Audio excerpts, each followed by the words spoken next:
Hello everyone, this is Banter Bill, and welcome to Arah, Path 2 Dungeon Guide. This is not a speedrunning guide, but a guide meant for those who are new to the dungeon, or for those who need a refresher. For this dungeon, on my Guardian, I use Lifesteal Food, and for Potion, I use Undead Slaying of Potions. Starting off, if you want to, you can go ahead and kill these spiders, although it is optional. Our group decides to kill the spiders because, why not? You get loot, right? So we pull the spiders over to the right hand corner. If you kill them in stack, they are not hard at all. Next, we're going to skip the mobs coming up. If you have a thief, you'll want to stealth. If not, some groups just keep on running. These poison fields do hurt a lot, so try to avoid them if possible. I recommend either going to the right or the left to the first poison field, and same with the second poison field.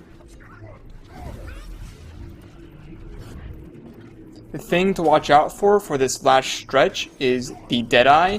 If he aims at you, you need to dodge 2 seconds after you see the skull in your condition bar. Or you can be lazy like me and just use renewed focus. So we wait for our team to get here and wait for the mobs to de-aggro, and we're going to fight the boss. Now some groups will prefer absorption skills instead of reflex skills. Others are happy that you're using anything at all. The main reason is because she has a projectile attack and she can reflect projectiles. So if you reflect her projectile attack and she has her projectile reflection up, her new projectile becomes unblockable. If you see the shield around her, that means she has a projectile reflect up. The main attack you need to watch out for is her huge shocking ball of projectile. Otherwise you can just melee her down and avoid the AoEs from the barrels. She will periodically warp around the map, and she's about to do so, yep. And as you can see, I got hit by that projectile and I instantly go down, so try to avoid that if you can. We kill the first boss, and now we are going to run again. Now what you're supposed to do here is charge and stand around this golem, and then use the golem's knockback attacks to avoid these spiders. However, most groups will just stealth through this part, or even if they don't have stealth, just run through this part. Now if you have stealth, it's simple, you just keep on running. If you don't have stealth, the spiders will cripple you, and the abominations will charge you and knock you down. You want to exit to the left of this cliff. You do not want to go all the way. If you go out the other exit, there is a turret there which is likely to down you. Most groups will also skip them, either by using stealth or just by running. If you're just running, I recommend bringing a stability skill, as they do have a knockdown attack. Same thing here. On this part, if you don't have stealth, you need to watch out for the knockdowns and for the Deadeyes. Again, if you see the skull on your condition bar, just dodge 2 seconds afterward. Make sure you hit that little explosion thing with the exclamation point, and you won't have to fight any of these ads. You can just keep on running.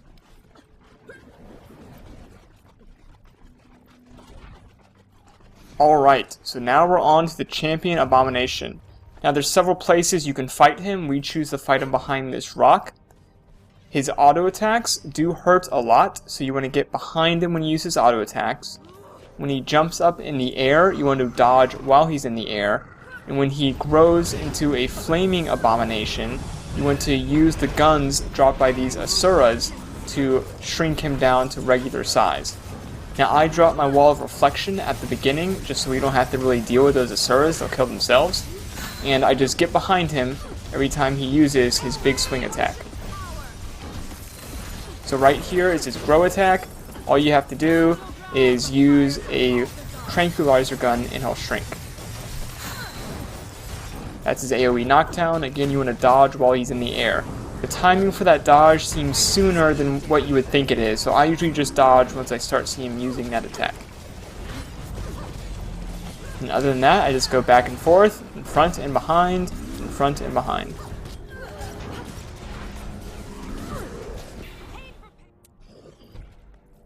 Alright, if you want to use speedrun tactics and save 5 seconds, you can grab the chest and then waypoint. After that, there's going to be a patrolling group of mobs. Some groups will stay back there and stack.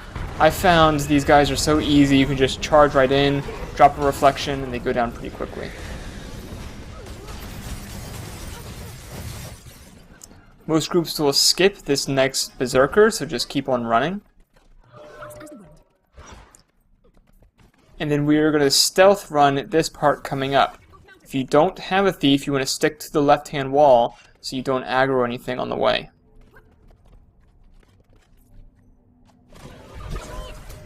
Now usually what you want to do as a guardian, if you see there's a near turret, sometimes that turret doesn't spawn, but if it is there, you want to drop a wall of reflection to protect your stack. However, the NPC was taking all these bullets, so my wall wasn't killing the turret at all. So our Mesmer just drops the feedback on top of the turret after my wall goes down. Next, we pull the abominations. These guys are really easy if you have blinds. The two attacks you need to watch out for are their club swing attack and their charge attack. However, their attacks are so spaced out if you have blinds, you won't even get hurt. Now we're on to fight Loopy, who is the staple of the Arah path. He is in every single Arah path, and he is the same in every single Arah path. Now here I'm going to use the wall of reflection trick. So I take every trait from my power line and put it into the last line. You also want to make sure that the precision line is entirely full. In the bottom line, you want to make sure you take the trait that extends your wall of reflection and the trait that makes the wall of reflection targetable. Both two traits are critical. What your teammates are doing in this time, they're pushing Loopy against the wall. To push Loopy against the wall, you just stand in his red ring and then hit W forward while he's attacking until run into the wall. During phase 1, there's two things you need to watch out for. You need to watch out for his kick attack right there, and then his hand flourish attack. You want to be dodging while his hand is at the apex of his flourish. Now here's the wall of reflection trick. You place a wall on the top of this wall, and then when Loopy does his projectile attack, he goes down instantly. It's pretty cheesy, but it works. After Loopy, only one person has to make this run, although our group decides it after some failed attempts. You can see in the bottom left-hand corner of my multiple failures of trying to run this solo. The main thing you need to watch out for are those two deadeyes at the beginning. The same as usual, you just have to dodge 2 seconds after that condition gets upon you. I just failed pretty hard at it these 2 times. Again, a single person can make this run if they want to because a waypoint will spawn at the end of the run. On the underwater part, you want to avoid the mines and the fireballs. If you want to, you can just run straight through, which is what I do since I have a lot of Aegises. The safer way is to veer off a bit to the right, and you'll be less likely to be hit by those fireballs. In these tunnels, the sharks are pretty dangerous. They have a charge knockdown attack, and they can chain knock you down. So when I run the other underwater part, I always bring at least 1 stability skill. Then you just want to veer right and keep on running. Retreat!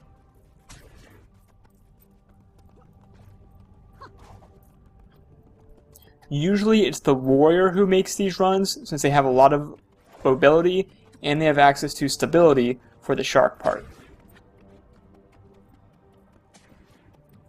When you reach the end, just stick to the right to spawn the waypoint and avoid the ads. For this part, you'll see a lot of mines on the ground. The mines are okay to run through if you're the first in the group or the first in line. However, if you're running behind someone, you want to avoid the mines. As a guardian, I just run through here with stability. The main thing you need to watch out for are the Assuras using that laser beam. If they hit you with that laser beam, it's a chain stun, so you need to use a stability skill there. I recommend for the run, just bringing 1 stability for safety. Our group decides to stack in the middle for this boss. There is another easier spot which I will show after the fight. Now the main thing you need to watch out for this fight is that she has a pull attack which will pull you in and then plant a bomb on the ground. If she does this, you need to dodge out of the bomb's AoE radius, like right here. Failure to do that will result in an insta-down most likely and a knockback. Reflections and absorptions are very useful because they both mitigate her auto attacks and the pull attack. If you reflect her bomb pull attack, the bomb will go on her instead of you. Also, the reflects are very useful for when she spawns ads because you reflect those attacks as well. Periodically through the fight, she'll go in the middle and use a dagger storm. When that happens, you need to get behind these boxes. If you are in the other easier stack spot, you can just stay in that stack spot and the dagger storm will not hit you. Other than that, we just keep using our reflects and DPS her down. So here is the other stack spot. I suspect most pickup groups use this stack spot because it is easier.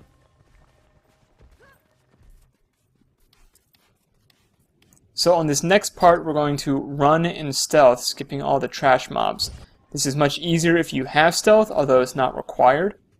If you don't have stealth, I recommend bringing at least one stability skill. Even I, for this run, bring a stability skill in case I accidentally lose stealth, or in case the stealth doesn't last long enough.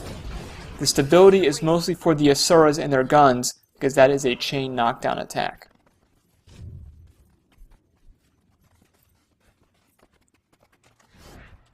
So we're waiting for a little bit here for the patrol to pass by, just to be safe.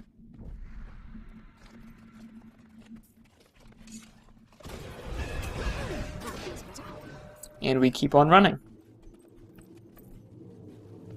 Now those two guys have a knockdown, and these guys coming up are the Assuras with the guns and the dead eyes. So it's a pretty dangerous run without stealth. You need to really be on top of your game with your stabilities and your dodges if you want to make that without stealth.